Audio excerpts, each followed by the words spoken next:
Hello, people of the internet, this is Shaky Jake, and I really need a catchphrase. You are watching Star Wars Knights of the Old Republic 2 The Sith Lords with the restored content modification. Last time on KotOR 2, we left Duxon and Onderon, and we made our way back to Nar Shaddaa for very specific reasons to do with one of our party members. And we did kickstart that off last time, but I decided to just dedicate a part solely to talking to two of our party members before we carry on with the main game.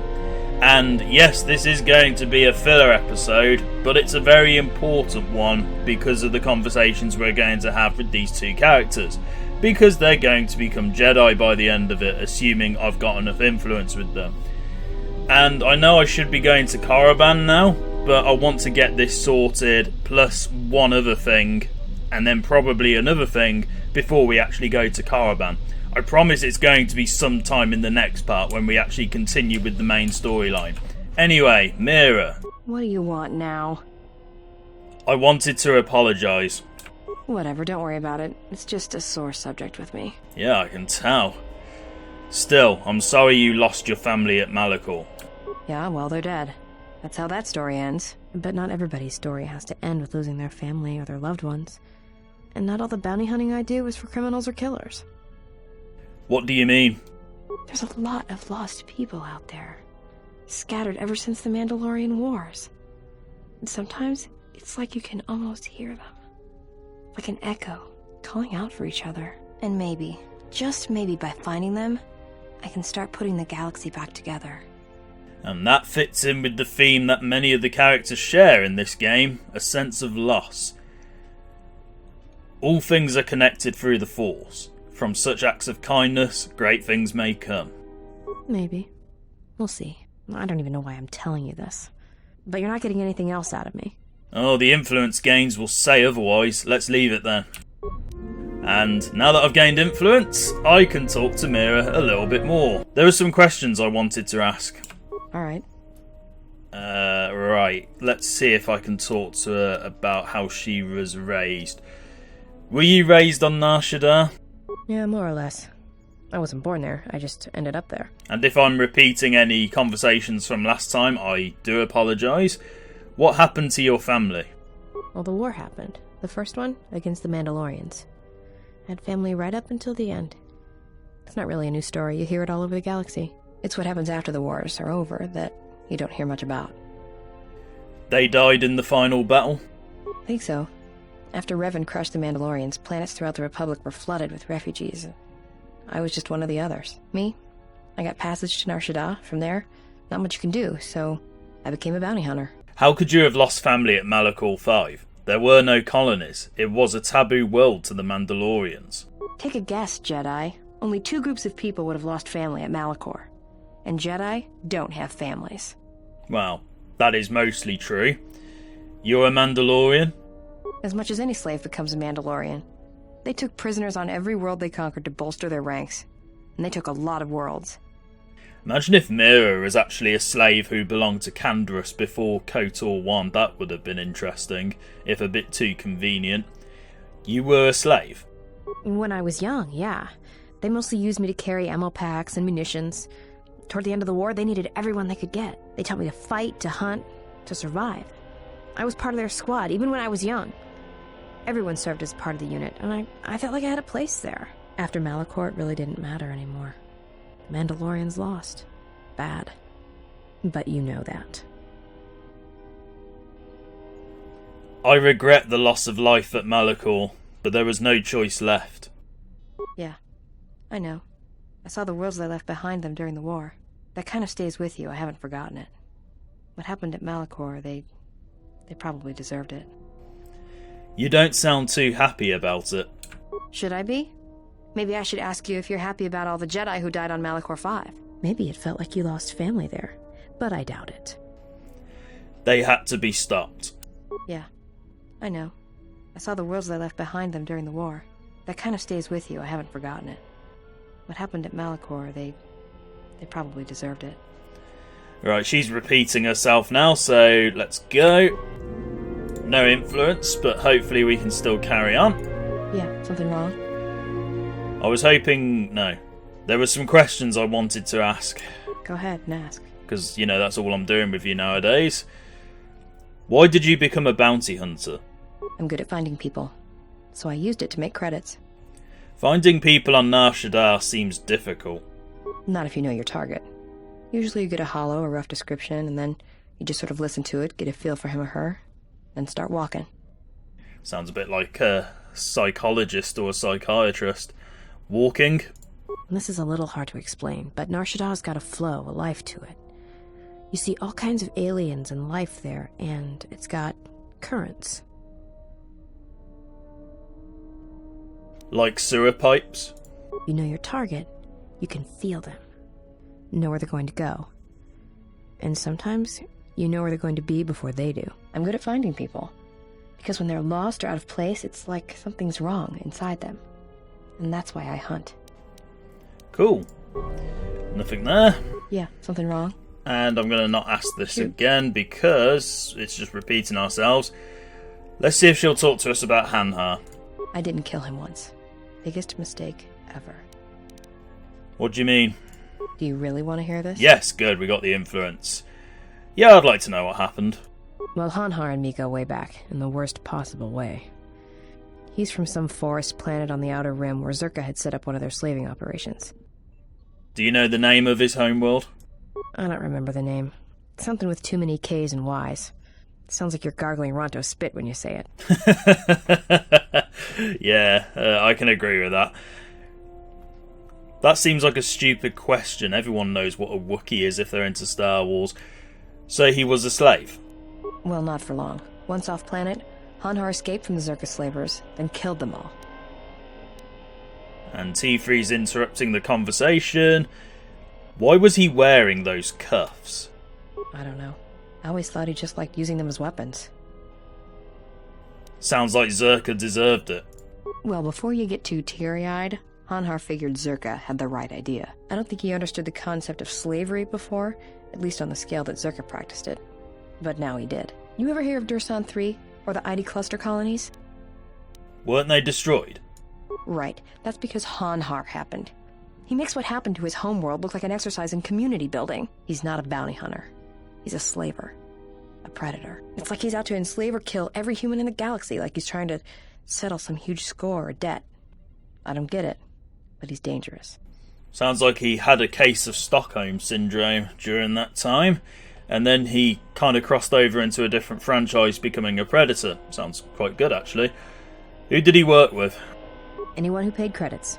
And sometimes, he just hunted humans for sport. The ones who survived, he sold to the exchange, to the huts, to anyone who'd buy bodies.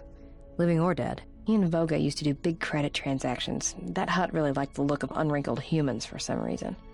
Didn't make him too popular with the other huts, let me tell you. Sounds a bit like a fetish. So how do you factor in? I was prey. And not only did I escape, but I saved his life while doing it. He's been hunting me ever since.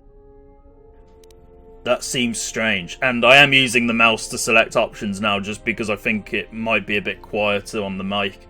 But yeah, that seems strange.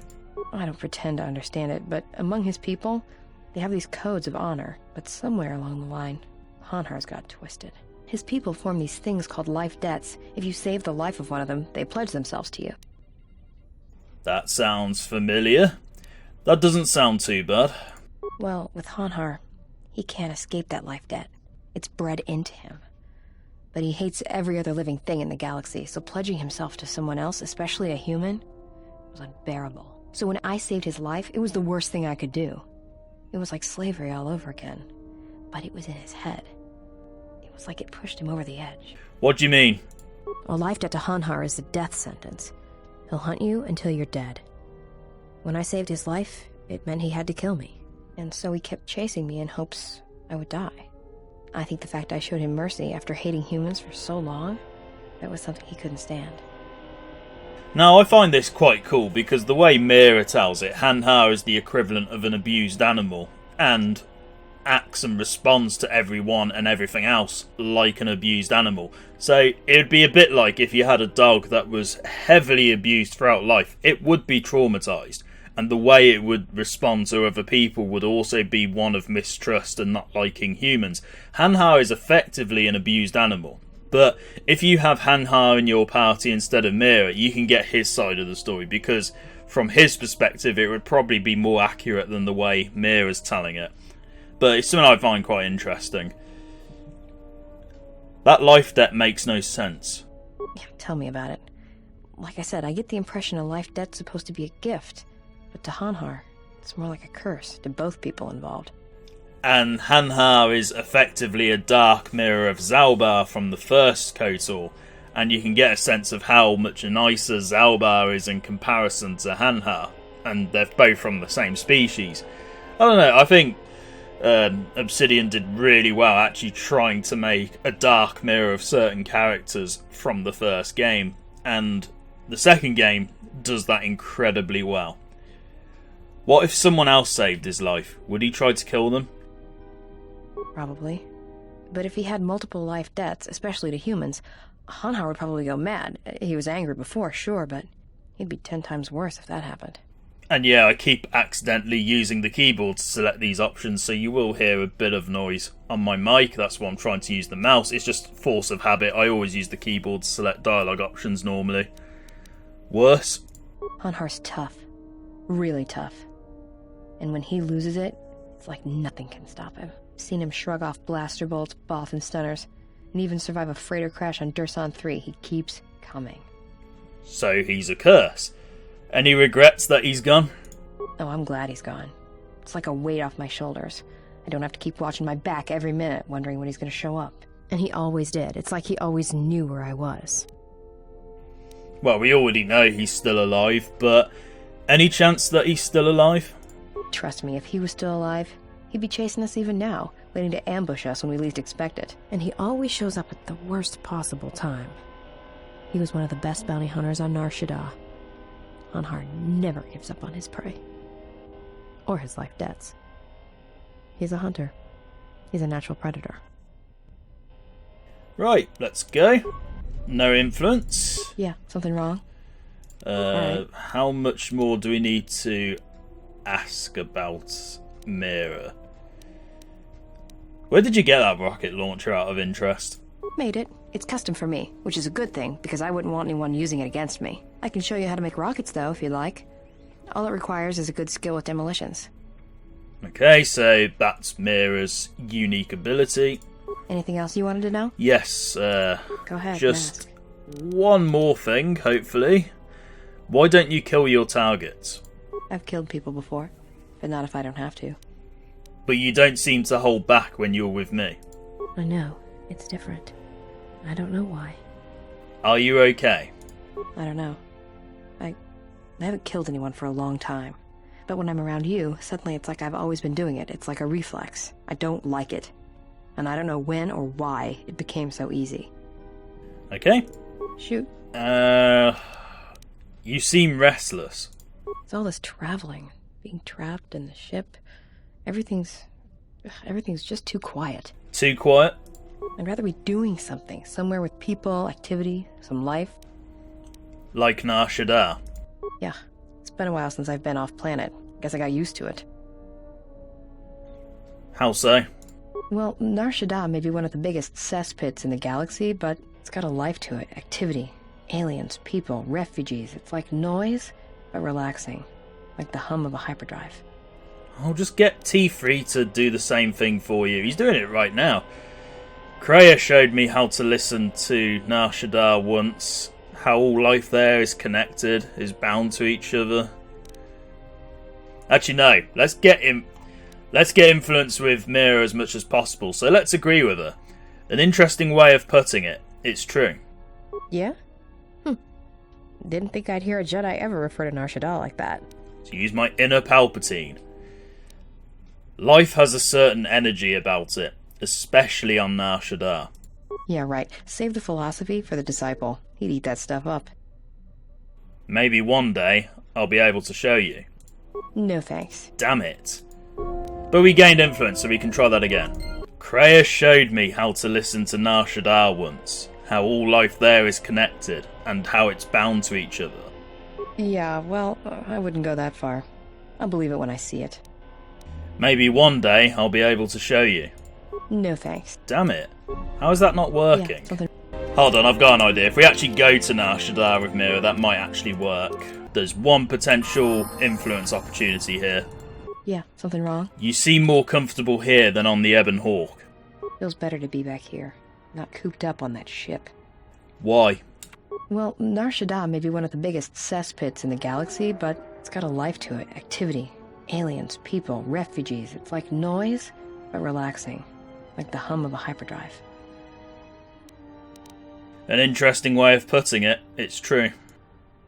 Yeah? Didn't think I'd hear a Jedi ever refer to Nar Shaddaa like that. Life has a certain energy about it, especially on Nar Shaddaa. Yeah, right. Save the philosophy for the disciple. He'd eat that stuff up. And Kreia showed me how to listen to Nar Shaddaa once, how all life there is connected, and how it's bound to each other. Yeah, well, I wouldn't go that far. I'll believe it when I see it. I could try to show you why you're here, if you want. No thanks. Damn it! Why? Yeah, Why won't you do this? Okay, I figured out what the missing piece is for this influence gain. Ready to tell me how you saved Hanhar's life? Well, as happens on Nar Shaddaa, I made someone mad. Mad enough for them to send Hanhar after me. Turns out they were even able to get him cheap. He'd heard about me and wanted to hunt me down, for sport. He didn't think I'd be much of a challenge. And you proved him wrong? Well, he tried to box me down in vents beneath the Nar Shaddaa docks, and he'd set one too many proximity mines to cover the escape routes. So he was trying to hem you in with a minefield?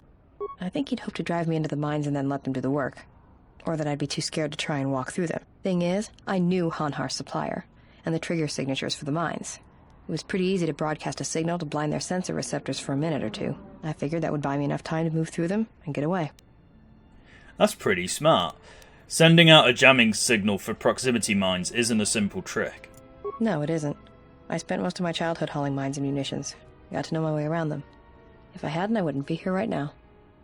What happened with Hanhar and the mines? Like I said, I disarmed the trigger fuses for enough of the mines to get by, temporarily. And Hanhar was pretty fast on my trail. I just made it to safety when he hit the first one.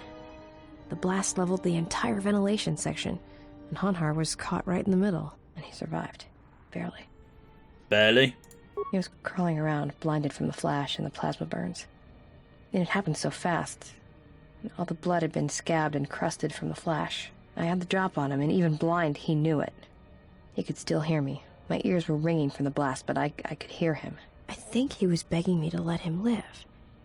His voice, it wasn't a roar, more like an echo of it. I suppose I should have killed him, but I couldn't do it. He was in pain, he was helpless. So I dragged him out of there enough to get him to safety, and he kept hunting me ever since. He said he'd pursue me to the edge of the galaxy. No matter where I ran, he would find me and break me, that I would always be prey. That sounds pretty bleak. Sometimes it is stronger to spare a life than take it. Maybe. I've thought about that moment. A lot. Wondered if I would do things differently if I had another chance.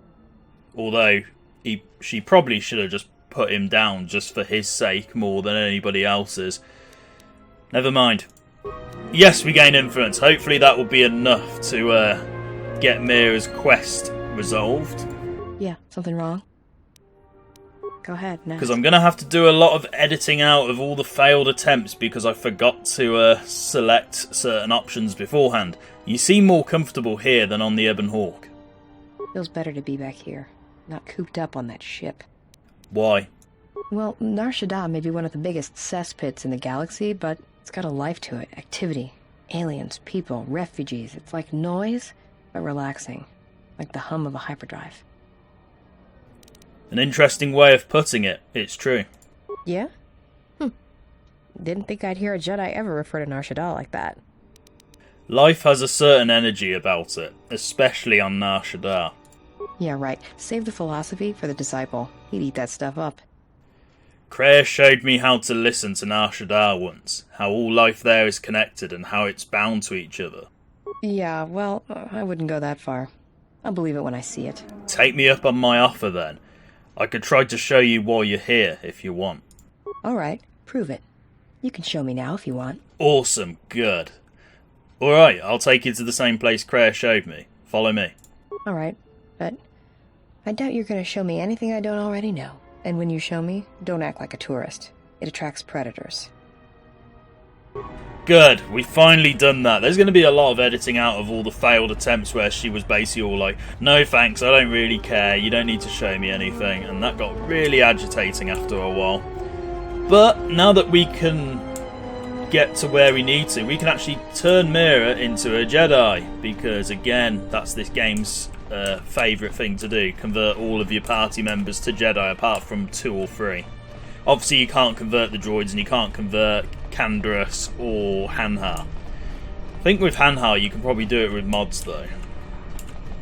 But anyway, let's see. What's wrong? Why are you stopping? This is the place that Kreia showed me. Where you can feel Nar Shaddaa around you, where you can feel the Force. No, I don't believe in the Force. It's Jedi tricks, sleight of hand. The Force is who you are. It's everything around us, and that sounds so Obi-Wan Kenobi. Alright. It's not gonna hurt, is it? Obviously option number 3 is the dark-sided one. No, but it may help you put life and all of its hopes into perspective.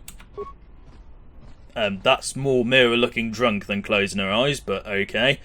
Feel the currents here on Nar Shaddaa, the ebb of life. A simple kindness can be given to another. Feel the currents here on Nar Shaddaa, the ebb of life. A simple kindness can be given to another. Thanks, Kreia. That's what I just said. This is the Force, and all of our choices, from the greatest to the smallest, affect each other, and the echoes travel. This is the Force, and all our choices, from the greatest to the smallest, affect each other, and the echoes travel. There's no point me reading this out, is there? Feel these people, this planet, all around you. I can feel this planet. I can't shut it out. It's louder now, it hurts. All these people. Option number 4 is incredibly depressing. I can train you, Mira, to become something greater and to protect others. That's what I want. I'm sure of it more than anything. I want to become like you. I want to be strong. I don't want to be afraid or alone anymore. I don't want to keep running and looking and never feel like I'm finding what I'm looking for. I am tired of being hunted. When the galaxy takes something from me, I want the power to let go. And I want the power to heal the echo when it's gone.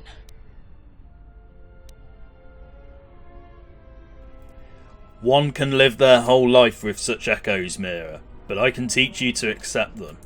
That sounds alright, from where I'm standing.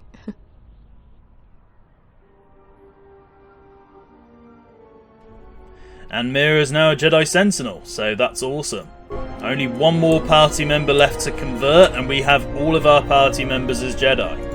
So, now that Mira's leveled up and we're almost fully light-sided, cool. So we got a first Jedi level up with Mira. Now what I like to do here is I normally focus on just getting, Mira to focus on guns as opposed to lightsabers. I use the lightsaber as a backup if I have one, but I'd rather she just stick with the blaster rifles. So what I'm going to do is we need to make Mira tough, so let's do that. And we're going to go for burst speed and heal. And we're going to level up again. I might have 1 or 2 more level ups left. I can't remember how many exactly. Mira's still going to be very good as a skills person though, so that's useful. And we're just going to focus on burst of speed until that's fully leveled up, because that will combine nicely with her blasters. Toughness again, and is this the last level up? Yes. Okay, so we got Mira as a Jedi, so she can wear Jedi robes and all of that good stuff. Now I want to kick Mira out. Before we talk to our remaining party member, I want to talk to Mandalore, or rather take Mandalore somewhere, because if you remember those Mandalorians that we encountered in the docks, then we can actually get Mandalore to recruit them for his cause. And Gida would be amazing to talk to as well if we'd actually sorted out Duxon and Onderon, but as we haven't, we can't talk to her yet. And you'll notice this is another talky part. Because I haven't really done much at the moment, there's not a lot of combat going on, it's very much story driven, so for those of you that would rather see some actual gameplay and combat, I apologise in advance because you're not going to see much of that. Here are the Mandalorians, so let's talk to them. These guys are actually pretty easy to convince. Another Mandalorian. You're welcome to join us. Our clan has travelled here in search of work, and if we find a working arrangement, then I'm sure you could be included in. I'm not here for any mercenary work. I'm here to return your clan to Duxon, where I am restoring our people to their former glory. Mandalore? But after Revan defeated Mandalore, no new one was chosen. I intend to rectify that error. I have no doubt that you believe that you are Mandalore. But look at the situation we are in now. Anyone could buy a helmet from a swoop track and make such a claim. And the last time Mandalore travelled in the company of non-Mandalorians, we were pledged to Exar Kun. You prefer being an out-of-work mercenary to returning to the glory of the Mandalorians? Indeed, this life is not pleasing to me. Nor is it pleasing to the others of my clan. We long to prove ourselves in battle once again. I am no Exar Kun. I am a Jedi, and I have allied myself with Mandalore. A Jedi? Perhaps you are deserving of the title of Mandalore. I heard rumours from Isis about Mandalorian sightings on Duxon. So perhaps there is truth to what you say. Very well, Mandalore. My clan will follow you and make for Duxon, so that another clan might be added to the strength of your army. Excuse us. We must gather the rest of our clan and deliver them the news. See, that was relatively easy. There are another set of Mandalorians that we can recruit later on, but they're not as easy to convince. And we gained influence with Mandalore over that, so that's awesome. I'm going to make a save and then we're going to return to the Ebon Hawk. I think I'm going to mix in 2 dialogue responses there because it fleshes out those Mandalorians a little bit, and I'd rather have them be a bit more interesting before they agree to, side with Mandalore, because they would need a bit more convincing than what the game shows. And I'm just going to randomly open doors just because they're still shut after all this time. And what we're going to do now is we're going to head back to the Ebon Hawk and talk to Atton after a couple of cutscenes trigger, no doubt, in there. And I've neglected Atton for quite a while, so I also want to turn him into a Jedi, and then we have everybody pretty much sorted for the rest of the game. And it's been absolutely ages since I've played this yet again, because work keeps getting in the way, and by the time I get back from work, I'm not in the mood to do any recording. And I know that's a really lame excuse because it's the one I always use, and yes, I should be a bit more driven to actually do some recording. But at the moment, everything's just too busy, and I've got to prioritise what's more important in my life, and unfortunately, that's work, because work always takes the biggest priority. So I'm going to head back to the Ebon Hawk, and I do want to play more of this game, because I want to play other games as well. And the issue with the KotOR games isn't that they're not fun, because obviously I love them to pieces. But they are very time consuming to record, and they're even more time consuming to edit because of the dialogue choices and everything. If I was playing a less RPG heavy game, then naturally that wouldn't be an issue. So I am going to eventually move on to another game to play alongside this, so it varies the channel up again a little bit. Oh, no cutscenes. Excellent. There will be one cutscene I'll want to trigger once I've talked to Atton though, so it seems like the perfect time to finally ask him about his deep dark secret that we sort of got hinted at many parts ago, and I decided to leave it because I wanted the narrative to make more sense as opposed to just immediately interrogating him. I heard you making friends with the bounty hunter. I don't blame you. She's a scrapper. You don't survive on Nar Shaddaa for very long if you aren't. Oh, okay. I don't remember this conversation. Did you know Mira, Atton? I've known people like her. Maybe without the rocket launchers, but sort of the same. Maybe without the plunging neckline and the boots. I wouldn't let anything she says bother you. It's a wonder you cracked her attitude at all. She's cold as the ship's hull. I don't actually remember this conversation. Interesting. Okay. Let's talk to you again then. You know, I noticed a glow before, but now it's bright around you. You've come a long way since Paragus, and despite all we've been through, you seem a lot better for it. I might as well make sure that we've triggered all of these optional conversations before I question him. It's hard to explain, but even with everything that's happening, I feel at peace. It shows. It's kind of inspiring, to be honest. Anyway, just wanted to mention it. I think the others have noticed it too. Didn't we already have this conversation? I can't remember. Right, let's see if you've got anything else to say. Something up? Nope, there we go. I had some questions for you, and you're not going to like them. Alright, what did you want to know? I met someone on Nar Shaddaa who says he knows you. Yeah, that's a surprise. Did he say I owed him credits too? He says you're not Atton at all. That you showed up on Nar Shaddaa during the Jedi Civil War. I'm as Atton will ever be. And whoever your trusted informant is, he's right. I did show up on Nar Shaddaa during the Jedi Civil War, along with a lot of other refugees. Is there anything you want to tell me? No, because you're asking about it. If I wanted to tell you anything, I would have come and told you. Anything else?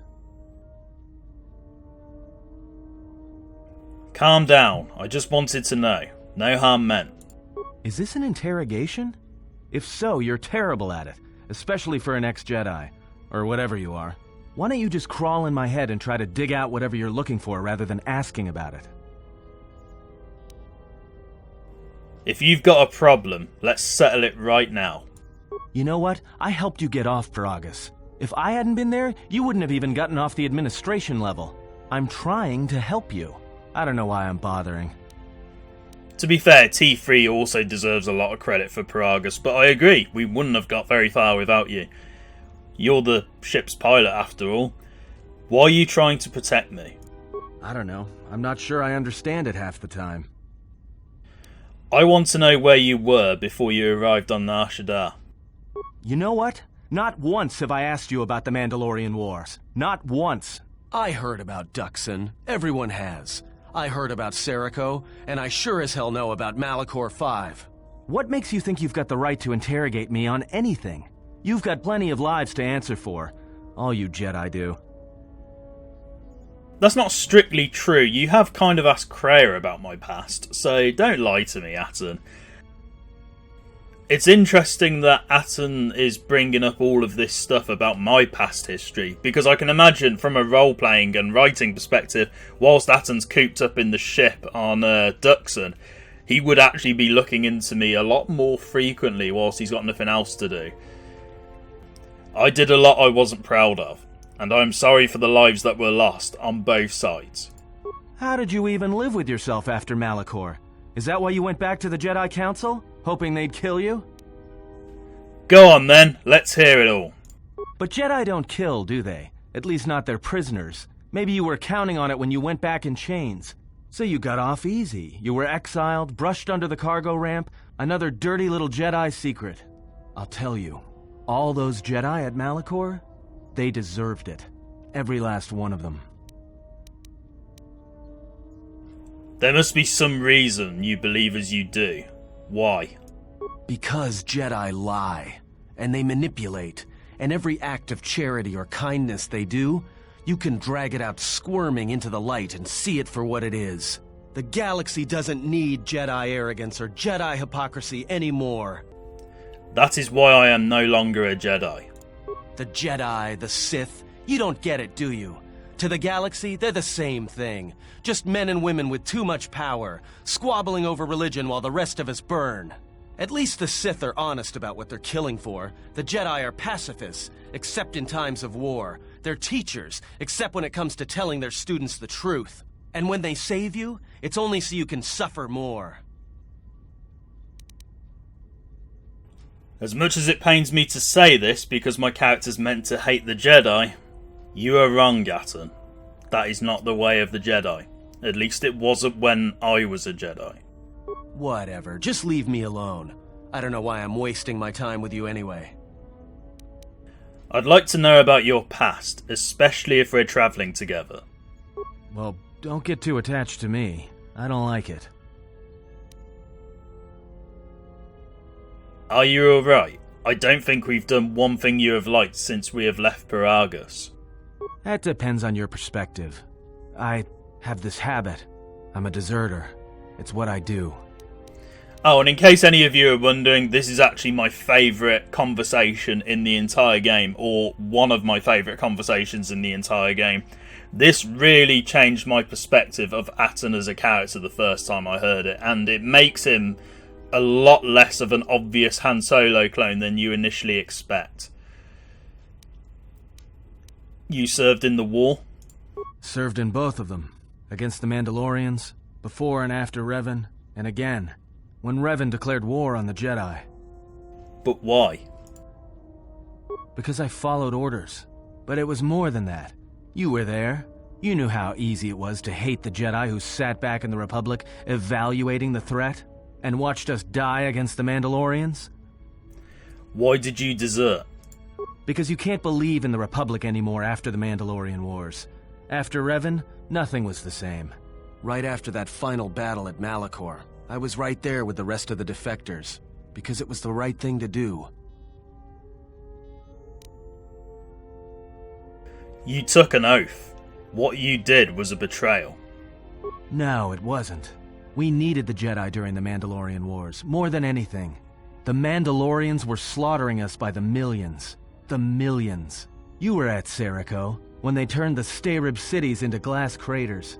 At Duro, when Basilisk war droids rained like meteors onto the orbiting cities. And when the Mandalorians set fire to the Zoxan plains on Ares 3, the fires that still burn. Without the Jedi who turned on the Council, without you, the Republic would have lost the war. And we would all be Mandalorian slaves or corpses.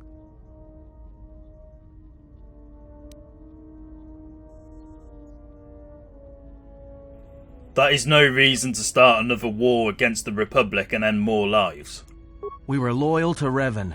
That was enough. He saved us. So you followed Revan, like I had. Which makes the whole conversation about Atton calling Revan a woman a bit odd in hindsight. After Malachor, after the Mandalorian Wars, that's when the Sith teachings started spreading through the ranks. We knew where our loyalties lay. To the Jedi who came to help us, not the ones who sat back on Dantooine and Coruscant, watching us die. So when those same Jedi who watched us die decided to start fighting us during the Jedi Civil War, we fought back. I fought back. I'm not going to say the first option because, that's not exactly going to help the situation. You fought Jedi. I didn't fight Jedi. I killed them. A lot of them.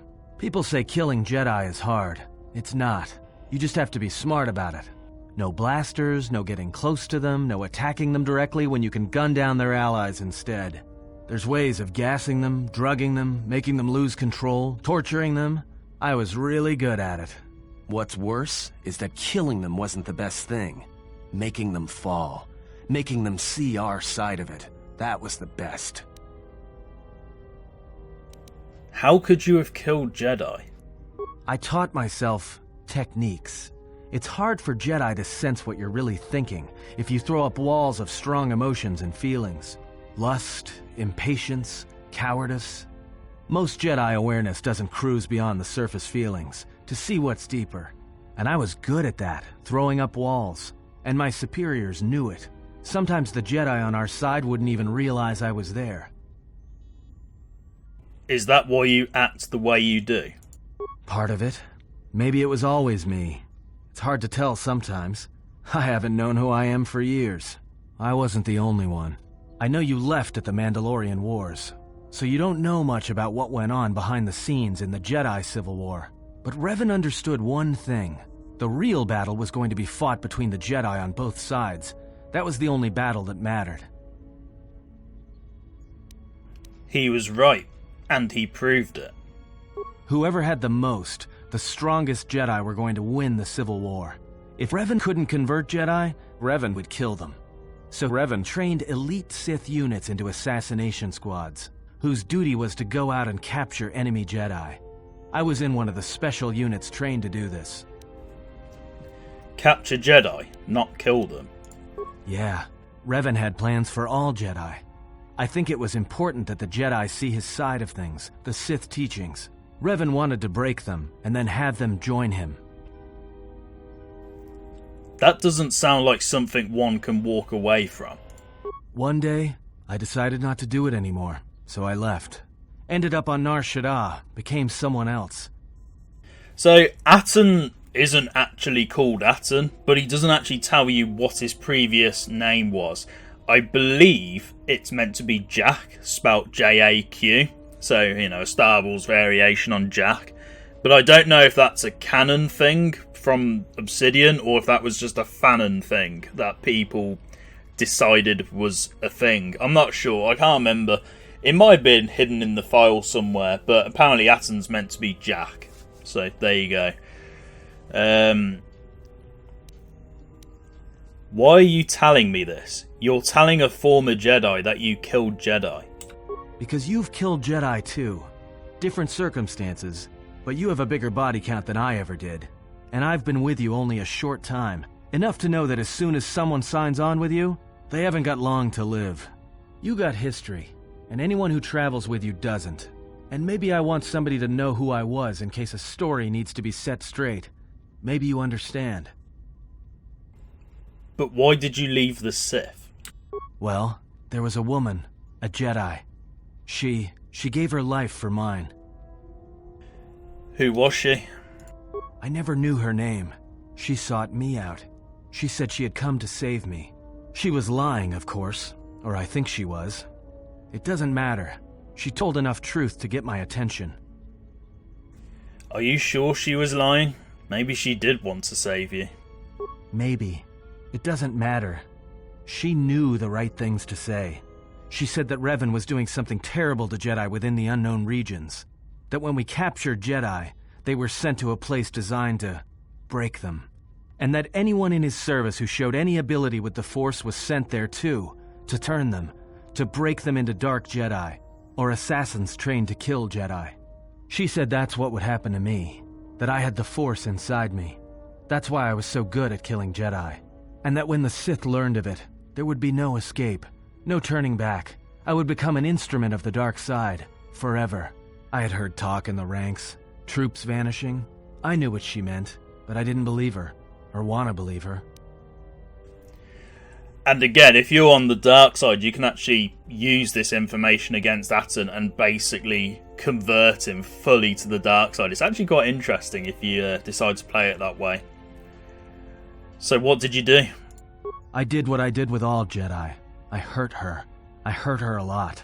And then, right when I thought she couldn't take any more, she showed me the Force. In my head. And I felt everything she felt. And I heard just an echo of what the Force was. And how what I was doing, I think I loved her. But it wasn't that kind of love. It was the kind of love where you're willing to give up everything for someone you don't even know. Perhaps she felt a greater good would be served with your salvation. Maybe. It doesn't matter. I killed her for crawling in my head, for showing me that. But before she opened her mind to mine, my only thought was that I would love to kill her. And at the end, I killed her because I loved her. You've got issues, Atton. So what happened to her? In the end, she sacrificed herself to keep my secret, to prevent the Sith from knowing about that touch of the Force inside me. She wasted her life to save me. Me. And I felt her die when she opened her mind. I've killed Jedi, like I said, but I was never there to feel it, to be on the receiving end. And after that, I couldn't stop feeling things. Before, guilt, lust, impatience. It had been orchestrated to get close. Now it all just kept tumbling out, and I couldn't keep doing what I was doing. So I left. I fled with the displaced war veterans to Nar Shaddaa, and I lost myself there, until the war came to an end. I wanted no more of Jedi, or Dark Jedi, or the Force. I just wanted to be left alone. And then, I met you on Paragus. And I thought maybe she had saved me so that I could help you. And if I can't, then I have to try. And now it all comes back to the beginning of the game. So Atton had some form of PTSD himself, redeemed himself and is now the person we're travelling with now. Now that I'm older, I think Atton should have been much more untrustworthy and much more, unreliable throughout the game before this point, because the issue with Atton is he's actually far too likeable, which is a bit of an issue because it's kind of hard to sort of reconcile the two separate Attons together. And I think if Atton had been a bit more like the what's his name? The DJ character from The Last Jedi. I know that's not the greatest example in the world, but imagine if Atton was just as slimy as that DJ character was.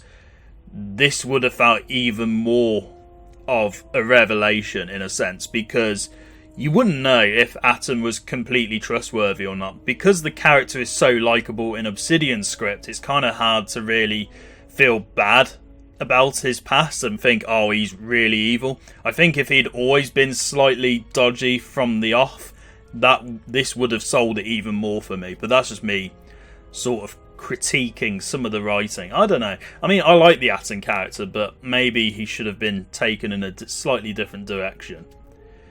Then I welcome your help. I didn't want to tell you any of this, but I had to. Because if something happens, I can't let you think I was doing it for something other than the past. I welcome your help and your honesty. Once, a Jedi showed me the Force. I heard it. I felt it. At the time, there was too much pain to confront it. Because if I did, it meant I would be changed into something else. Now, I'm not afraid of it anymore. And I think that by learning how to use it, I can help protect you.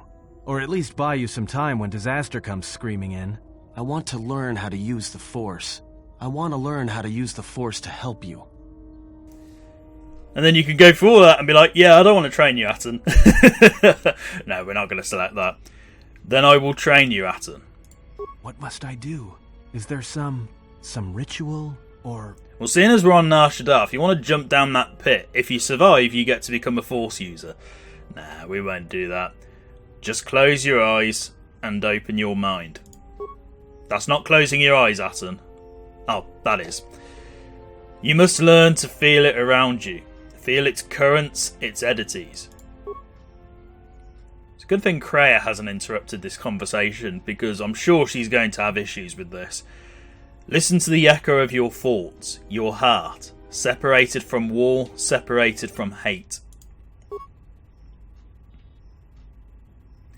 Think of what you felt when you felt the need to help me, to protect me. The dark-sided version of this conversation is pretty grim, actually, now that I'm thinking about it. And at last, Atton, awaken.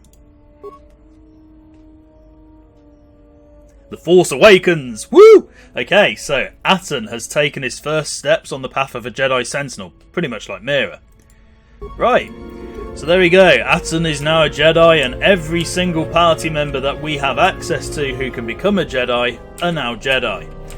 So I'm going to level Atton up just outside the Ebon Hawk and see if a cutscene triggers, because I think Atton and Kreia have a discussion.